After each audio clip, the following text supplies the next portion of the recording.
Quero que você imagine uma cena. São 2 da tarde de uma quinta-feira.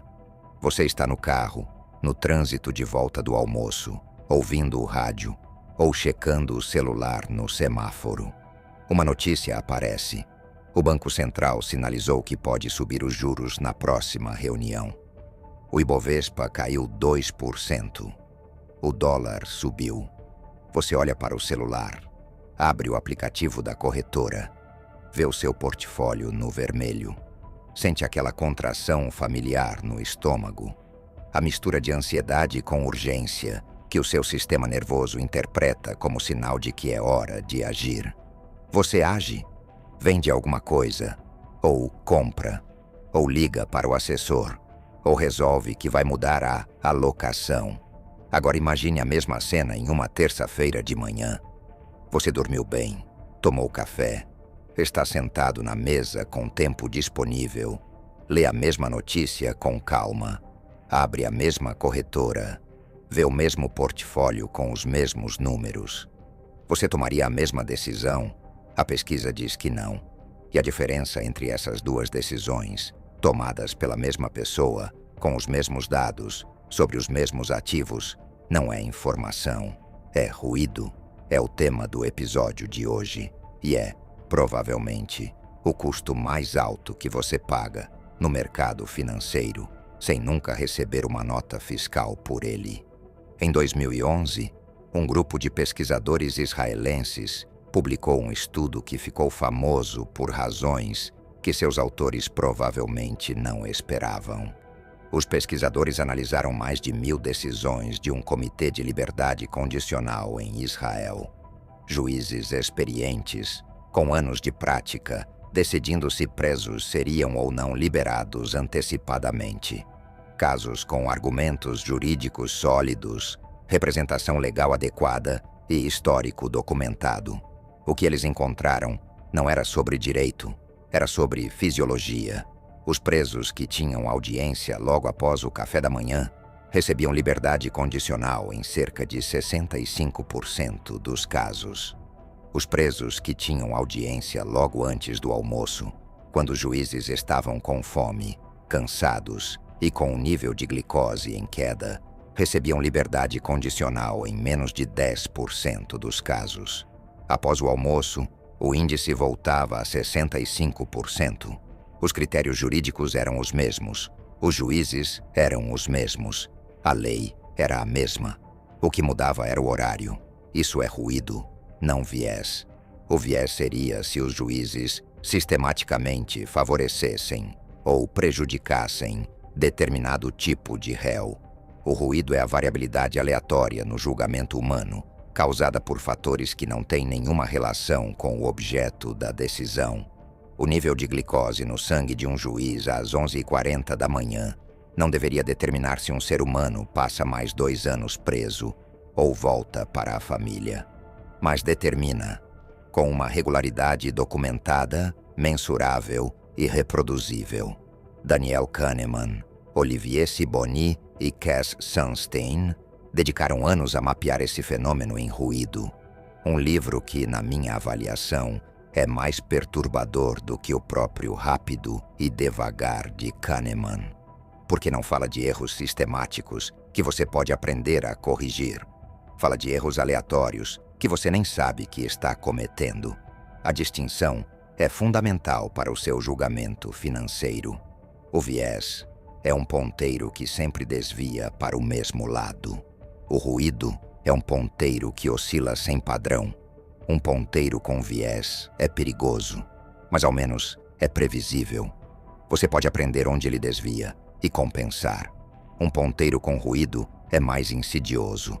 Você não sabe para onde vai desviar, porque nem ele sabe. Você simplesmente acorda em um dia diferente e é uma pessoa diferente tomando decisões diferentes sobre os mesmos problemas. Kahneman e seus colaboradores estimaram que, em organizações profissionais, seguradoras, bancos e firmas de consultoria, o ruído nos processos de julgamento custa entre 10% e 15% de eficiência. Em seguradoras, isso significa que 2 analistas avaliando o mesmo risco chegam a cotações que diferem em média 45%. 45%. Mesmo risco, mesma empresa, mesmo conjunto de dados. Para o investidor individual, o custo do ruído é mais difícil de quantificar, mas não é menos real. É o custo da decisão que você tomou na quinta-feira no trânsito e que teria tomado diferente na terça-feira de manhã com café. É o custo da realocação feita em pânico numa tarde de queda que você teria mantido se tivesse esperado até o dia seguinte. É o custo acumulado de anos de decisões financeiras tomadas no estado mental errado. Não posso calcular esse custo para você, mas posso dizer, com a precisão de quem observou isso por décadas em múltiplos mercados e múltiplas culturas, que ele é o segundo maior custo que a maioria dos investidores individuais paga. O primeiro é taxa de administração. O segundo é ruído. A diferença entre os dois é que a taxa de administração aparece no extrato. O custo do ruído nunca aparece. Você o paga em forma de retorno que não teve, de decisões que teriam sido diferentes em outras condições, de um portfólio que reflete uma sequência de estados de humor mais do que uma estratégia coerente. Até aqui, o ruído parece uma falha humana inevitável. Algo que acontece porque somos biológicos, emocionais e inconsistentes. E é verdade que essas são as raízes do problema. Mas existe uma camada adicional. Uma indústria bilionária construída especificamente para maximizar o ruído no julgamento humano. Não como efeito colateral, como modelo de negócio. As plataformas de atenção, redes sociais, aplicativos de notícias, canais financeiros e grupos de investimento não são neutras. São sistemas de otimização que aprenderam, através de trilhões de interações, que certos tipos de conteúdo mantêm o usuário engajado por mais tempo. E o conteúdo que mantém o usuário engajado por mais tempo não é o conteúdo mais preciso, nem o mais calibrado, nem o mais útil. É o conteúdo que produz emoção, urgência, funciona melhor do que calma. A notícia de que o mercado está em queda livre prende mais atenção do que a notícia de que o mercado corrigiu 2% dentro da volatilidade esperada. Mesmo quando as duas descrevem o mesmo evento, indignação funciona melhor do que análise. Medo funciona melhor do que racionalidade. A perspectiva de perda ativa circuitos cerebrais mais antigos e mais poderosos do que a perspectiva de ganho equivalente. As plataformas sabem disso e constroem algoritmos que favorecem conteúdo que ativa esses circuitos. O resultado é que o investidor médio começa o dia consumindo um fluxo de informações projetado para colocá-lo no estado mental mais ruidoso possível, ansioso, reativo, com sensação de urgência, e então abre o aplicativo da corretora e toma decisões financeiras a partir desse estado. É como pedir para um juiz fazer audiências imediatamente antes do almoço, todos os dias, deliberadamente. O custo não é abstrato, é real, é recorrente e é invisível porque nunca aparece com esse rótulo em nenhum extrato. Antes do protocolo, preciso fixar uma distinção que vai aparecer em vários episódios deste programa, porque confundir viés com ruído leva a intervenções erradas. O viés é sistemático. É o erro que você sempre comete na mesma direção. O excesso de confiança nas próprias previsões é um viés. O viés de confirmação é um viés. O efeito de ancoragem é um viés. Vieses são corrigíveis com conhecimento. Quando você sabe que possui determinado viés, pode criar mecanismos para compensá-lo. O ruído é diferente. Não tem direção. Não é sistemático. É variabilidade pura. É o mesmo você tomando decisões diferentes sobre o mesmo problema em momentos diferentes. E aqui está o ponto crucial. Você não elimina o ruído pelo conhecimento. Você não aprende a deixar de ser ruidoso. A fome do juiz israelense não desaparece porque ele leu o estudo. O ruído é corrigível apenas com protocolo, com estrutura, com regras de decisão que removem a variabilidade do estado mental do processo. Isso muda completamente o que você precisa fazer.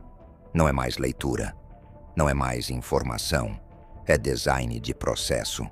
Kahneman e seus colaboradores identificaram que a intervenção mais eficaz para reduzir ruído não é treinar pessoas para pensarem melhor.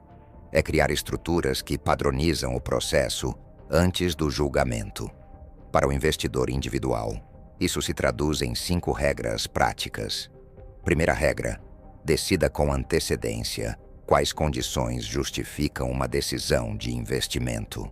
Não o que você vai decidir, quando e em que condições você vai decidir. Segunda regra: nunca tome uma decisão financeira relevante no mesmo dia em que recebeu a informação que a motivou. O intervalo de 48 horas não é arbitrário. É o tempo mínimo para que o estado emocional agudo produzido pela informação se dissipe. Emergências reais existem, mas são raras. A maioria do que parece urgente em finanças não é. Terceira regra: defina os critérios de saída de qualquer posição antes de entrar nela. Se você já sabe em quais condições vai sair, não precisa decidir nada quando o momento chegar. A decisão já foi tomada em condições de baixo ruído. Quarta regra: estabeleça um calendário fixo para revisões de portfólio. Trimestral funciona para a maioria dos investidores individuais. A revisão acontece na data marcada, no horário marcado, no estado de atenção adequado, não quando o mercado caiu e você está emocionalmente comprometido. Quinta regra: trate o consumo de informação financeira como trata o consumo de cafeína. Existe um limite saudável. Acima desse limite, o efeito se torna contrário ao pretendido.